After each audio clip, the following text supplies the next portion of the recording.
their lives.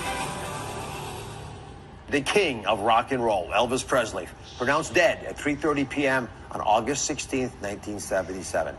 He was just 42 years old. He stunned the music industry and devastated millions of fans worldwide, some even believing he might not have died at all. America had never heard anything or seen anyone like him. Elvis Presley was worshipped. So, when the gyrating, beloved baritone died prematurely, everybody was in shock. He was a sex symbol, after all, and only 42. But Elvis was in terrible health. His weight had ballooned to 350 pounds, and his heart was twice the size of normal. At 2:30 p.m., August 16, 1977, at his Graceland mansion, Elvis was found unconscious on the floor of his bathroom. By the time EMTs arrived, he showed no visible sign of life. The medical examiner's report says the cause of death, HCDV, hyperactive cardiovascular disease. But high doses of opiates were found in his blood, making many people question his real cause of death. Was there a cover-up? I invited a team of expert panelists here today to unravel this mysterious and tragic death of the king of rock and roll. And they're all going to weigh in if he could have been saved. Forensic neuropsychologist Dr. Judy Ho, emergency physician Dr. Samson Davis, and gastroenterologist Dr. Roshini Raj. Now first, let's start with the scene of the death. Elvis Presley was at his Graceland mansion, right where my feet are here. His Graceland mansion, right? It's in Memphis, Tennessee. Resting between his concert appearances. At some time around 2:30 p.m., his girlfriend, Ginger Alden, found him lying face down on the floor in his bathroom. 3 minutes later, a call came into the Memphis fire station, which you see over here, right, the red dot. They were told that he was having difficulty breathing. Medics arrived minutes later. They detected no pulse and no response when light was shined in his pupils. That's a bad sign. There's always supposed to be light coming out of your pupils. His skin was blue and cold. The ambulance leaves Graceland, takes Elvis to Baptist Memorial Hospital, which is way over there, right? It's about 21 minutes away. They bypass Methodist South, which is right here, sort of close. Could have gone there easily, right? Now, why, we don't know. But at the hospital, emergency personnel made valiant efforts to revive Presley, but without success. He was pronounced dead at 3:30 p.m., exactly 1 hour from the time he was found on his bathroom floor. Official cause of death? Cardiac arrest. So, Dr. Davis, you're an ER doctor. You receive patients via the ambulance every single day. So let me start with you. And to be clear, no one on this panel treated Elvis or consulted on his case. You know, we were all still in diapers at the time. But this exercise is all about learning more about how lives are saved in general. So Dr. Davis was choosing this hospital that when he was sent to that was further away from the one that was right next to his house, a critical mistake area. If he went to the closer hospital, the nearer one, could they have helped save him? There are a few factors. Let me address that point first. Time is hard. So, of course, you want to go to the closest facility possible. And in this case, it sounds like the doctor, his private physician, either had a relationship with the further hospital or felt that the care might have been better at the further hospital. So he bypassed the closest hospital, Methodist. But what was interesting, reading through the report, it doesn't sound like CPR was started. Life-saving measures were not carried out. His girlfriend did the right thing. When she noticed that he was pulseless and not responding, she called EMS right away. But what was highlighted in the discussion of the report was that she last saw Elvis well at 9:30 a.m. and she found him 2:30 p.m. So we don't know if Elvis had a cardiac event at 1:30, at 12:30. They said that he was frozen in position, which most likely lends itself that he was in rigor mortis, which is a position where chemicals are released from the body when death has occurred and your body becomes frozen. And we usually use rigor mortis at some point to discover the time of death of an individual. So in this case, we don't know if Elvis had died hours earlier, but at the same time, CPR measures should have been carried out and he should have been taken to the closest facility. Dr. Ho, what do we know about this hospital? Why was he sent there? Why did they choose it? Well, Dr. Oz, over the years, Dr. Nick had always checked Elvis Presley into Baptist Memorial if he was having any health troubles, because this hospital was known to be very discreet and always conceal the true nature of whatever illness he was struggling with, including those linked to drugs. And there's really good reason why Dr. Nick made this decision. He had written prescriptions for Elvis for at least 8,805 pills, tablets, vials, and injectables just in those 8 months of 1977 alone. If you go back 2 more years, that number ballooned up to over 19,000. And in fact, on the morning Elvis died, Dr. Nick prescribed 6 doses of Dilaudid and called it into Baptist Memorial's all-night pharmacy.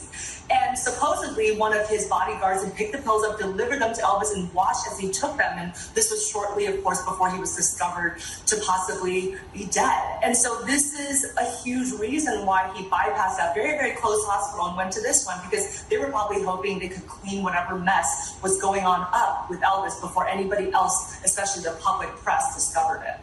Let's turn to Elvis's health in his later years. Did Elvis have underlying health conditions that, if they had been treated differently, could have saved his life?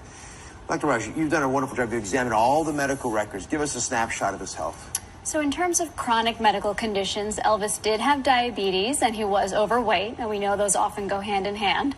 But he did not have any evidence of being treated for things like high blood pressure, high cholesterol, or heart disease.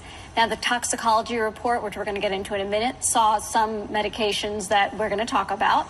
But in terms of mental illness, that's where the information is less clear, and we don't have very, clear diagnoses of things like depression or anxiety. However, that doesn't mean they didn't exist, and certainly may have played a role in ultimately what led to his death. Dr. Davis, you called Elvis's probable conditions the triad of untimely death.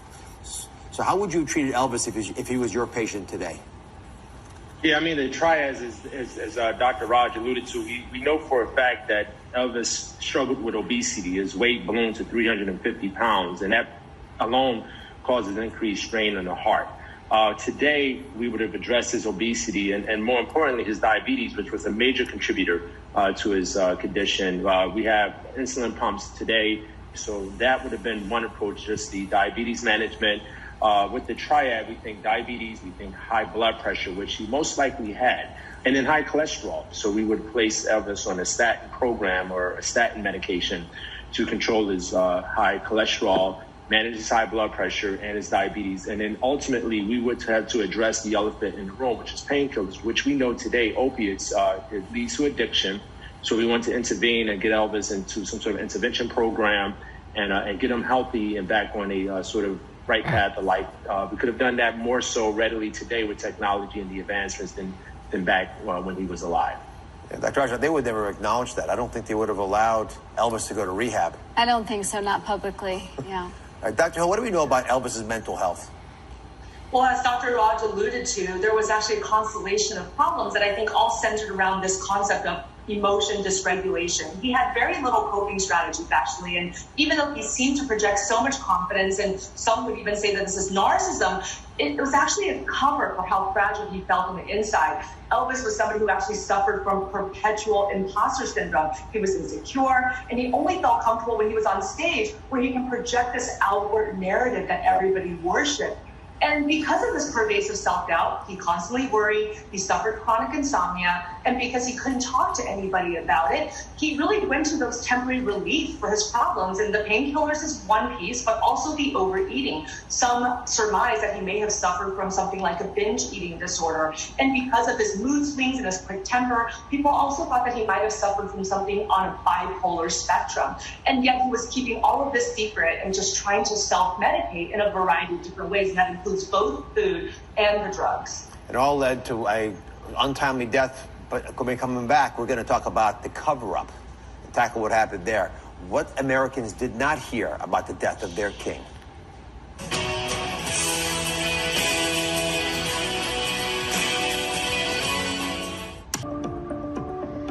We've been talking about one of the most infamous celebrity deaths, asking, could Elvis have been saved with modern medicine? Let's get into the cover-up. Was it an overdose that caused Elvis to die? Dr. Raj, you examined Elvis's toxicology report. What did you find? So the toxicology report, which was released several weeks after his death, did reveal high dosages of the opiates Demerol, Dilaudid, as well as Quaaludes and codeine and Percodan. So several different types of drugs. Dr. Hull, does this mean that it was an overdose that did Elvis in? And if so, why the inconsistencies over his real cause of death? They're blaming it on his heart. Well, part of this is that the autopsy request came directly from the family rather than the state. And there was a lot of criticism of the chief medical examiner, Jerry Francisco, because he released the SARS official death certificate listing the cause as a coronary issue unrelated to drugs. And many of the other pathologists involved actually went on to criticize his tactics because he was favoring the family's privacy with this announcement. And at this point, I think most people would say that it's most likely that all of the health ailments he suffered towards the end of his life, the diabetes, the enlarged heart, the obesity, the constipation, plus the myriad of drugs in the system were all contributory causes to his early death.